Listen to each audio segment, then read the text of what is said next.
샬롬! 우리 시편 51편 말씀을 통해서 다윗이 가장 중요하게 여긴 것이 무엇이었는가? 이런 말씀을 나누고 있습니다. 그것은 다름 아니라 성령이었다는 거예요. 다윗에게 있어서 가장 소중한 것은 성령이었습니다. 그래서 불이 났어! 무언가를 하나 챙겨갖고 나가야 돼! 가장 중요한 걸 챙겨야 되겠죠? 뭘 챙겨야 돼요? 성령을 챙겨갖고 나가는 겁니다. 네가 있는 것 중에서 내가 뭘 뺏어야겠어. 너 혼나야 되겠어. 너 뭘 내놓을래? 그러면 이것만은 안 돼요. 딴 거 다 가져가셔도 상관없어요. 망해도 상관없어요. 돈 없어지는 것도 상관없어요. 건강을 잃는 것도 상관없어요. 이것만은 빼앗아 가지 마세요. 그게 뭐예요? 성령이라는 거예요. 성령을 뺏기면 이 구원을 뺏기는 거잖아요. 기쁨을 뺏기는 것입니다. 행복을 빼앗기는 거예요. 그러니까 다른 건 다 없어도 내가 성령만 있을 수 있다면 어떻게든지 다시 일어날 수 있다는 거예요. 어떻게든지 살게 된다는 거예요. 그런데 다른 게 다 있어도 성령이 없으면, 성령을 통한 그 구원의 기쁨이 없으면 사는 게 아니라는 거죠. 뭔가 계속 그냥 허전하다는 거예요. 세상에서 성령을 얻지 못한 채 큰 성공을 거둔 사람들이 행복하던가요? 행복한 척은 하지만 계속 무언가 허전함을 감출 길이 없으니 돈을 번 사람은 그 다음에 권력을 얻어보려고 하고 쾌락을 쫓아보기도 하고 인기를 얻어보기도, 인기를 얻어본 사람은 그 다음에는 이제 이 인기가 언제까지 갈지 모르니까 뭔가 이제 그 권력에 도전해보기도 하고, 아니면 이게 이제 나중에는 돈밖에는 이제 그 자기를 지탱해 줄 수 있는 것이 없으니까 이제 인기를 이용해서 이렇게 체인점 같은 것을 내기도 하고 자기 이름을 빌려주면서 부를 쌓으려고 또 애를 쓰고 이런단 말이에요. 그러나 이것저것 요것 다 가진 사람 없고, 심지어 다 가진 사람조차도 항상 뭐지 하는 것이 있단 말이에요. 이게 뭐지? 여기에는 있을 줄 알았는데, 무지개 끝에 무언가 있을 줄 알았는데 무지개 끝에 개밖에 없다니까요. 그러니까 항상 허전한 거예요. 그런데 다윗은 알았어요. 내가 성령이 있고, 내가 그 구원의 기쁨이 있고, 그 위에 무언가가 있어야 그게 있는 거지. 내가 이 기초가 부실하고 기초가 없는 채로 아무것 다 쌓아 올려봐, 다 내게 있는 것 다 소용없다는 거예요. 그러나 내가 지금 가지고 있는 것 잠깐 빼앗기더라도 하나님과의 관계, 성령, 구원의 기쁨, 이것만 내가 지킬 수 있다면 어떻게든지 다시 일어나게 된다는 거예요. 어떻게든지 다시 살게 된다는 거예요. 여러분, 이 확신이 다윗에게는 있었습니다. 우리요, 팥죽 한 그릇에 장자권을 팔아먹는다고요. 그 에서의 어리석음이라고 신약성경이 말하면서 경고합니다. 우리가 어쨌든 내가 돈을 지키고 있으면, 결국 돈을 벌면, 어쨌든 지금 이제 공부를 하면 교회는 얼마든지 나중에 다닐 수 있다. 지금은 물 들어왔을 때 노져야 된다. 지금은 돈 벌 때야. 너 지금은 공부할 때야. 신앙 이런 거에 신경 쓸 때가 아니란 말이야. 이런 이야기들을 쉽게 하고 그렇게 생각할 수 있지만, 좋아. 그래서 신앙을 잠깐 뒤로 한 채 돈을 벌었어. 그리고 나중에 내 맘대로 다시 신앙으로 돌아갈 수 있을까요? 그랬으면 좋겠고 그렇게 될 것 같은데요. 그게 되지 않습니다. 그게 마음대로, 신앙이라는 게 그렇게 마음대로 될까요? 되지 않습니다. 진짜예요. 안 돼요. 마음대로 되지 않습니다. 제가 예전에 그 중학교에서 성경 교사를 할 때 성경을 가르치는데, 중학교 1학년 아이가 1년 내내 일주일에 한 번씩 수업에 들어갔는데 이제 마지막 시간에 한 말이 그거예요. 맨 앞자리에 앉아있던 키가 작은 여자애였는데 되게 안타까운 표정으로 그 마지막 수업 시간에 저한테 한 말이, 목사님, 아니 선생님, 왜? 저는요 안 믿어줘요.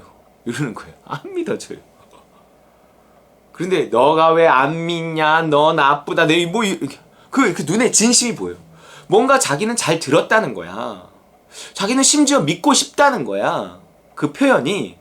근데 안 믿어진다는 거야. 그게 뭐 내 잘못일 수도 있고 뭐 그 아이 잘못일 수도 있고 뭐 정확히는 때가 되지 않은 것일 수 있고 나는 그 아이가 언젠가는 믿으리라고 봐요. 택한 백성이니 그렇게 관심이 있었죠. 근데 자기 안에 자기가 생각하는 만큼의 믿음이 생기지 않았다는 표현일 수도 있는 거예요. 그러니까 어쨌든 마음대로 믿고 싶다고 믿을 수 있는 것 아니에요. 물론 믿고 싶다 하는 생각을 가진 것 자체가 고무적인 일이에요. 왜냐하면 그 마음도 하나님이 믿게 하실 거기 때문에 믿고 싶은 마음을 믿어보려고 하는 마음을 주신 것일 수 있죠. 근데 그냥 자기 생각에 자기 결심에 난 믿어봐야 되겠다 이 고상한 종교 뭐 이런다고 믿어지는 건 아니라는 거죠. 또 내가 안 믿을래 이렇게 결단한다고 또 안 믿어지는 게 아니에요. 나 교회 끊었어 이렇다고 끊을 수 있는 것도 아니더라고요.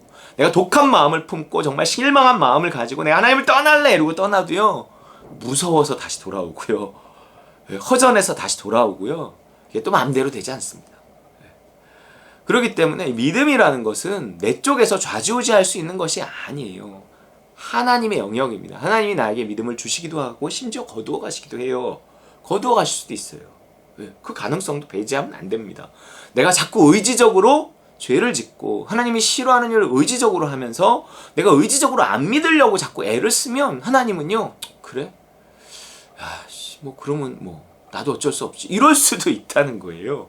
그렇기 때문에 그러나 우리가 뭔가 하나님의 뜻대로 살려고 하다가 뭐 실망을 한 번씩 해 죄를 짓고 한 번씩 넘어져 뭐 그렇게 해서 죄송하다고 또 말해 또 한 번씩 또 삐지기도 해. 근데 하나님이 막 그런 것에 대해서 막 너 이 자식 어디 그런 말을 귀싸대기를 막 때리고 막 당장 나가 이러고 쫓아내버리고 막 신앙을 확 뺏어버리고 그러시는 분은 아니라는 거예요. 근데 뭔가 신앙을 부정하는 그런 의지적인 행위를 지속적으로 하면 그거는 하나님도 어쩔 수 없지 않을까? 성경에 보면 그래요. 그래서 우리가 죄를 반복적으로 특별히 이렇게 고의로 짓는 죄를 자꾸 반복적으로 지으면서 회개하지 않고 그런 하나님을 어떤 부정하는 하나님을 경외하지 못하는 어떤 그런 행위들을 반복하면 신앙도 까먹을 수 있는 것입니다. 근데 뭐 그러기 전까지는요 신앙을 하나님 확 뺏는 경우는 잘 없다고 봐야 돼요. 어쨌든 믿음이라는 것이 내 마음대로 되지 않는다는 거예요. 그렇기 때문에 너 이제 고3이니까 이제 공부하고 대학 가서 교회 가. 네? 이럴 수는 없다는 거예요. 마음대로 안 돼요. 마음대로 되지 않습니다. 신앙이라는 게 그게 잠깐 쉬었다가 타임 내가 잠깐 쉬었다가 나중에 믿을게 이렇게 되지 않습니다. 그래서 신앙이라는 건 목숨처럼 내가 지켜야 할 거예요. 어떤 것과도 바꿀 수 없다는 것입니다. 얼마 전에 어떤 기사 내용을 봤는데 자기를 종교인이다, 종교가 있다라고 하는 그 비율이 물론 어떤 대상을 어떻게 표본을 해서 조사했는지 모르지만 73%는 비종교인 73%가 됐답니다. 지금 잘 몰라요. 근데 정말 그럴듯하니까 내가 인용을 하는 거예요. 73%. 옛날에 우리나라의 기독교 인구만 25%라고 했었는데 4명 중에 1명 기독교인이야. 지금은 종교 인구가 비종교 인구가 73%. 그럼 27%를 가지고 이단을 포함해서 모든 종교들이 다 나눠 가져야 되는 거예요. 그러면 그 중에 기독교 인구는 몇이나 될까? 정말 무서운 거예요. 이 얘기는 뭐냐면 지금 교회를 이제 안 다니는 사람이 많잖아요. 뭐 코로나 뭐 이런 것 때문에. 근데 그들을 이렇게 당신의 종교가 무엇입니까? 이렇게 조사했을 때 기독교가 그냥 아니다, 무교다 이렇게 표기하는 사람이 많다는 거예요. 코로나 전까지만 해도 교회를 다녔던 사람들인데 그냥 그때만 해도 그냥 교회를 다니니까 조사를 하면 그냥 기독교 이렇게 했을 텐데 이제 오랜 기간 교회를 안 다니다 보니까 무언가 신앙을 잃어버린 거예요. 그리고 다시 내가 교회를 가게 될까? 안 가게 될 것 같아. 코로나 끝나도. 이러니까 그냥 무교 이렇게 체크하는 거예요. 무시무시한 일들이 지금 일어나고 있는 것입니다. 그냥 뭐 코로나 끝나고 가지 지금 뭐 이 와중에 뭐 교회를 가겠어? 그냥 이렇게 생각했는데 그러면 교회를 못 나오더라도 어떻게든지 자기의 신앙을 유지하려고 발버둥을 치고 내가 정말 이렇게 영상으로 하더라도 좀 성의를 보이고 뭔가 내가 어쩔 수 없이 정말 마치 신앙의 핍박 때문에 교회들이 없어지고 감옥에 갇히고 이러한 사람들이 내가 감옥 안에서도 발버둥 치며 하나님을 사모하고 수십 년 그렇게 지났는데도 감옥에서 나왔을 때는 더 신앙이 좋아질 수도 있고 정말 이렇게 다시 교회로 확실하게 돌아가 더 좋은 믿음을 가질 수 있어요. 바울이 얼마나 오랫동안 감옥에 갇혔겠습니까? 무슨 주일 예배를 드렸겠습니까? 지켰겠습니까? 어떤 그런 예외적인 경우가 이 코로나 기간이 되었다면 상관없겠지만, 이 김에 뭐 이럴 수도 있다는 거예요. 그러면 코로나가 끝나도 이 교회를 다시 안 가게 된다는 거죠. 믿음을 잃어버린 거예요. 그렇기 때문에 내가 믿음을 언제라도 그리고 이제 결혼에 있어서도 믿음이 있으면 불신자와도 결혼할 수 있다고 생각해요. 너희가 성령의 인도하심이 되면 율법에서 해방되는 거니까. 그러나 율법, 원칙, 기본은 무엇인가?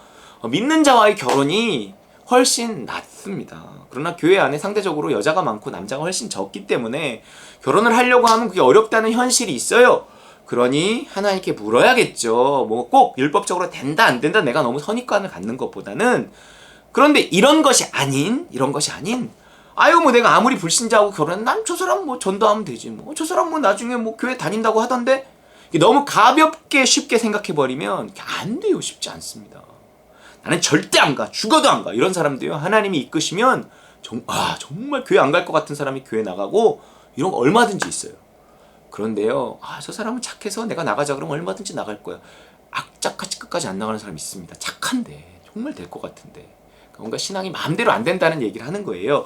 그러니 그 무엇보다 신앙을 먼저 지키고, 마음을 지키고, 내 영혼을 지키고, 성령을 지키고, 구원의 즐거움을 잃어버리지 말아야 한다는 것입니다. 이 우선순위 분명히 갖는 저와 여러분 되시기를 주의 이름으로 축원합니다.